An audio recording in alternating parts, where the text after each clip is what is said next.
You've got to realize that everyone is in on the Ponzi. Everyone's in on the Ponzi. Now, we've got this, everything in the media right now has something to do with property. There's a few reasons for that. One is we obviously have this cost of living crisis, but also the media in this country are completely captured by property because Domain is owned by Fairfax. And I think last time I looked, it was about 34% of the market cap.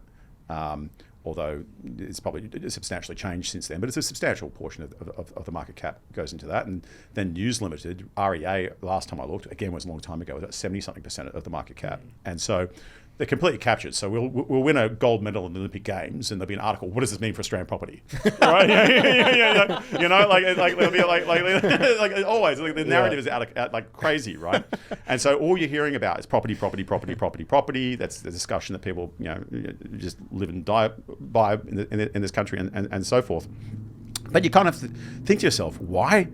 If we're on this massive home building spree, in fact, we are the second in the world for a developed nation globally in the amount of housing we build, both on a per capita basis and also as a percentage of housing stock basis.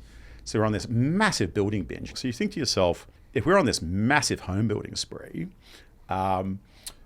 why is that? Why are we still in a massive crunch in terms of the ability to find housing, and why is it so expensive? I mean, where's the baby boom? Who's actually having a lot of babies, right?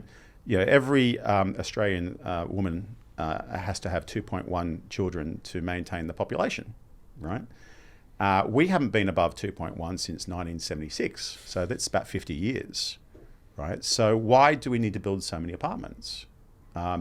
In fact, our fertility rate right now is 1.63 and dropping like a rock because every time home prices go up 10%, HSBC have shown that the birth rate drops by 1%. So the birth rate's just going down as we're being shoved into these dog boxes and smaller apartments and hanging on for dear life and so forth. But the remarkable thing, and I think the really eye-opening thing, is that what would you think the latent demand for additional housing is in Australia from Australians? No idea. Yeah, no idea. I'll give the answer, and it will probably surprise you. The additional demand for housing from Australians that's required is zero. There is no demand for additional housing from Australians. And so what you mean by that is like the Australians the demand from Australians is offset by the supply of Australians who are like moving out of their houses or dying or something like that. We have the fertility rate is about 1.63 at the moment and dropping like a rock. So we don't have a baby boom. And in fact, if you let that play out, the population will shrink. Yeah. We haven't been above the replacement rate for 50 years. There is a thing known as population momentum, where you have a baby boom and then that kind of flows through the system, even though fertility rate has subsequently dropped. But that usually plays out over a generation, maybe 20, 25 years, 30 years. It's been 50 years, right? We are living longer. We're living about 10 years longer than we did back in 1976, but that's about a 14% increase in lifespan. But the birth rate has dropped by 22%. So there is actually no demand for additional housing in this country. Zero, nothing, like zilch, which is pretty shocking, I think, probably to most people, given the fact they're probably hanging on for dear life trying to rent or pay their mortgage. The demand is entirely from a completely out of control, unhinged and uncalibrated mass immigration program. A mass immigration program where some months we bring 100,000 people into the country. A mass immigration program where of a country of 26 million people, there are 2.4 million people in this country on temporary visas. A mass immigration program where we send overseas per year 12,000 students to go study, and we have 800,000 in the country studying here, where there are only 6.4 million international students in the world, according to UNESCO, that actually leave their country to go study in another country. So we have 12% of the global international student population sitting here in 2 or 3 cities in Australia, where those international students in some local government areas will consume 24% of the available rental capacity.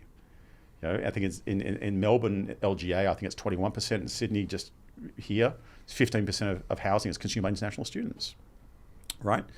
We've got a completely out of control program.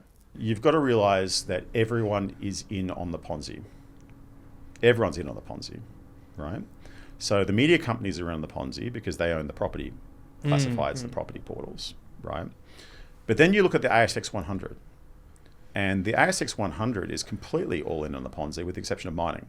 Because the ASX 100, you've got to think about it. Australians are up to their eyeballs in debt. I mean, last time I looked, I think household debt to GDP was 211% or something or other. So it was something like second in the world. So Australians are completely up to their gills in debt and can't borrow anymore. So how do the banks grow their revenue? If they can't get Australians to borrow any more money, because you've got to remember, the banks have one product, residential mortgages. They don't do anything else. Have you tried getting a business loan? No. No. Right? They lend very little to businesses by comparison. And personal finance, there's no ability to borrow there because everyone's up to the gills in mortgages. So the only way the banks can grow their revenue is to bring more people into the country. Then you've got to look at the rest of construction. People really only live in one home. Some might be lucky to have a second home, but how do you grow construction? You've got to grow people, get more people into the country to grow that, right? And so on. So you go through all those different, insurance. How do you sell more car insurance? Well, people don't really buy more than one car. Some people might be lucky enough to do that, but how do you grow insurance? Well, you've got to have more people in the country to get more home insurance and more car insurance and da-da-da-da. So the ASX 100, with the exception of mining, and is pretty much geared up that the only way that will grow is through more people in the country. Qantas, how do they sell more air travel? Well, you kind of need more people in the country, or either more tourists coming in or more people in the country going backwards and forwards, right? And so that's why Alan Joyson is buddy-buddy with Albo. And so the ASX 100 is completely in on the Ponzi. The construction industry in this country is huge. That's all in on the Ponzi. Real estate in this country is nuts. For fun one day, I actually, after I had breakfast with a mate of mine, I said, let's see how many real estate agents there are in Double Bay, because there seems to be a lot. Everywhere you look is a real estate agent. We counted 42. I've got the photos of all of them. I'll maybe put it on Twitter at some point. I get bored.